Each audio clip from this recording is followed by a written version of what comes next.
Assalamualaikum warahmatullahi wabarakatuh. Hari ini saya nak buat ulasan perlawanan di antara Seri Pahang menentang KL City, yang mana keputusan memihak kepada KL City dengan kemenangan 2-0 hasil jaringan daripada Romel Morales dan juga Zafri Yahya.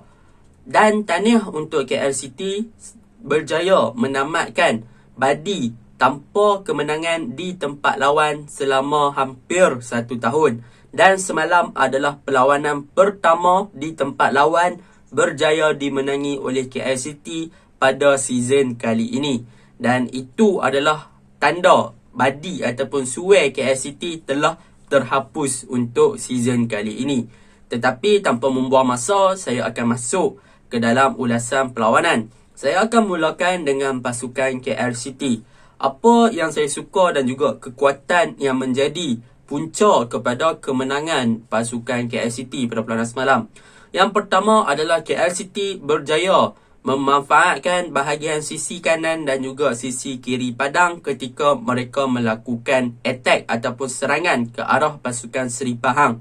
Yang mana mereka nampak yang belah fullback ataupun right back pasukan Seri Pahang iaitu Asrar Al-Hafiz dan belah kiri pasukan Seri Pahang Faisal Rosli adalah lubuk kepada mereka untuk menggunakan pemain-pemain sayap seperti Pertiban dan juga Zafri Yahya bagi melakukan serangan. Sebab apa? Sebab kedua-dua pemain sayap KL City mempunyai advantage ataupun kelebihan daripada segi ball control dan juga kelajuan. Kita boleh lihat bagaimana KL City memang mendominasi perlawanan dengan memanfaatkan bahagian kanan dan juga bahagian kiri untuk melakukan serangan ke arah pasukan Pahang. Dan perkara itu berhasil kalau kita lihat pada perlawanan semalam. Kedua-dua gol KL City berpunca daripada belah kanan pasukan Pahang, hasil gerakan menarik daripada Romel Morales dan juga J. Pertiban. Jadi memang belah kanan dan belah kiri ni sayap KL City memang berfungsi dengan sangat baik untuk melakukan serangan bertubi-tubi ke arah pasukan Seri Pahang. Yang kedua, apa kekuatan KL City adalah bagaimana mereka memanfaatkan kesilapan mudah yang dilakukan oleh pemain-pemain pertahanan pasukan Seri Pahang. Kita dapat lihat semalam banyak individual mistake dan juga error yang dilakukan oleh pemain pertahanan Seri Pahang. Yang mana mereka banyak buat lakukan back passing, tetapi back passing mereka tu tak beberapa menjadi, iaitu passing ke belakang tak beberapa menjadi.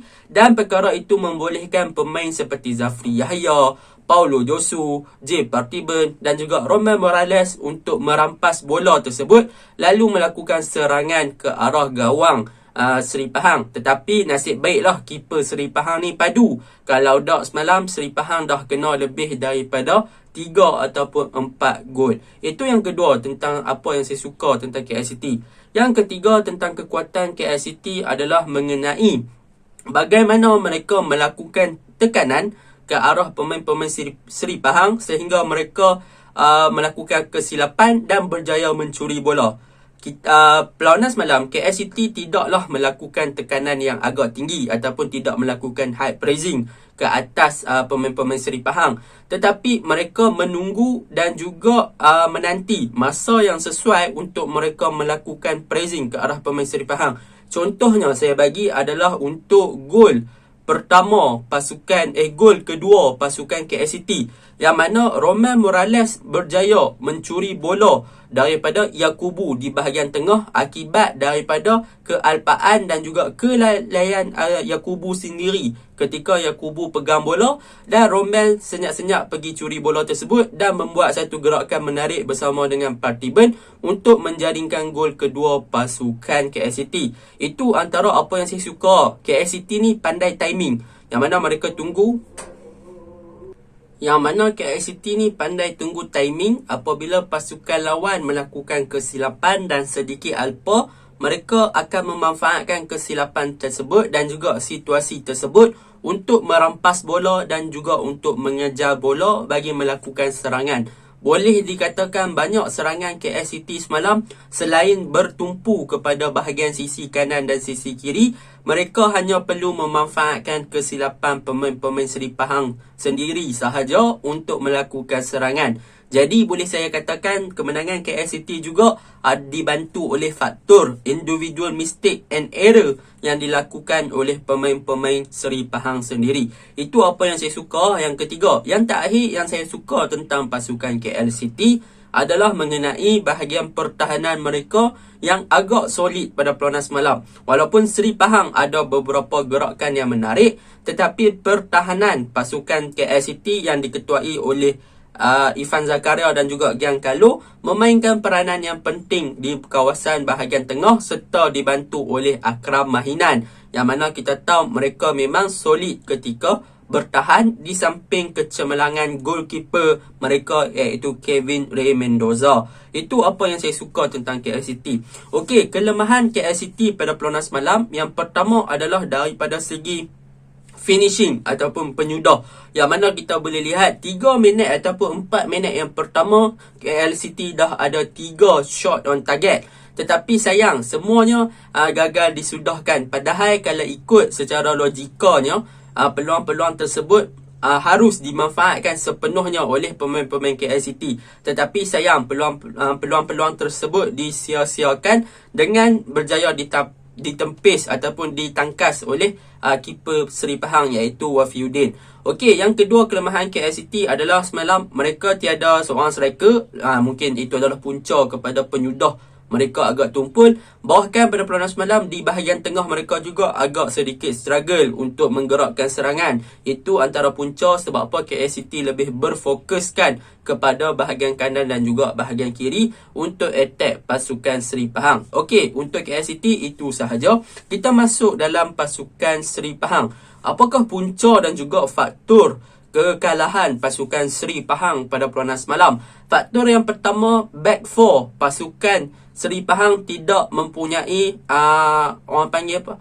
Back four pasukan Seri Pahang banyak melakukan individual mistake dan tidak mempunyai persefahaman di antara satu sama lain. Mereka telah tewas 2 gol hasil kesilapan mereka sendiri. Daripada segi loss marking, mereka tidak membuat tight marking dan mereka tak buat one on one marking. Sebaliknya mereka memberi ruang yang banyak kepada pemain KL City untuk dominate bahagian kanan dan juga bahagian kiri. Bahkan mereka terbiar ataupun membiarkan kawasan di belakang belah kanan ataupun belah kiri sangat-sangat kosong ketika KL City attack. Maksudnya di sini, kalau KL City attack belah kiri, maka ruang di belah kanan akan kelihatan sangat kosong. Kalau KL City attack belah kanan, maka kawasan di belah kiri Seri Pahang memang akan kosong. Yang mana apabila KL City nampak ruang-ruang kosong tu, mereka hanya perlu melakukan cutback ataupun passing ke tengah sahaja untuk mencari pemain yang berada dalam kedudukan kosong di kawasan kanan ataupun kiri. Kita boleh lihat bagaimana gol kedua KL City berpunca daripada serangan di bahagian kiri dan disudahkan di bahagian kanan oleh Zafri Yahya. Itu antara punca lah. Back four memang, back four Seri Pahang selain daripada loss marking, tak buat tight marking, tak buat one-on-one marking, mereka memberi ruang yang banyak kepada pemain KL City untuk berada dalam kedudukan yang kosong untuk menjaringkan gol. Bahkan pemain-pemain back four KL City, pemain-pemain back four Seri Pahang ni banyak melakukan individual mistake lah. Dapat bola, mereka passing ke belakang tak sampai. Bola pelan, bola slow dan sebagainya. Memang banyak merencatkan orang panggil apa, situasi perlawanan lah di bahagian back four Seri Pahang. Saya tak pasti sebab apa punca itu berlaku. Sama ada mereka tak fokus, hilang concentration, ataupun mereka mungkin dah fikir, oh kami lawan KL tak pernah menang away, so kami ada peluangan. Banyak kesilapan mudah lah. Tak fokus. Memang 100% tak fokus, hilang terus concentration, tak ada marking, tak ada close, tak ada compactness langsung, semua tak ada. Memang kosong sahaja di ruang back four Seri Pahang. Itu kelemahan yang pertama. Kelemahan yang kedua adalah di bahagian midfield. Seri Pahang mereka agak kritikal, yang mana mereka mengharapkan Yakubu untuk bermain sebagai lone pivot, iaitu seorang defensive midfielder, Yakubu seorang. Tetapi apa yang saya lihat semalam, Azam Aziz walaupun diletak lebih ke hadapan, beliau juga bermain dengan terlalu deep di hadapan Yakubu. Jarak dia dengan Yakubu taklah jauh sangat, menyebabkan Azam tak boleh nak create game pada perlawanan semalam dan Azam juga agak tenggelam. Dan peranan Yakubu sebagai defensive midfielder juga agak tidak memberi apa-apa impact yang sangat besar di bahagian tengah. Bahkan disebabkan KL City tak attack langsung ke tengah, maka bahagian tengah tu nampak kosong. Dan Yakubu pula dia tak support belah kanan dan belah kiri pasukan Seri Pahang untuk mematahkan serangan KL City. Bahkan dia hanya stay di bahagian tengah. Tak bolehlah macam tu. Sepatutnya Yakubu kena balance untuk support, defend di bahagian kanan dan juga bahagian kiri. Sebab apa? Sebab mereka dah tahu yang KL City tak attack belah tengah.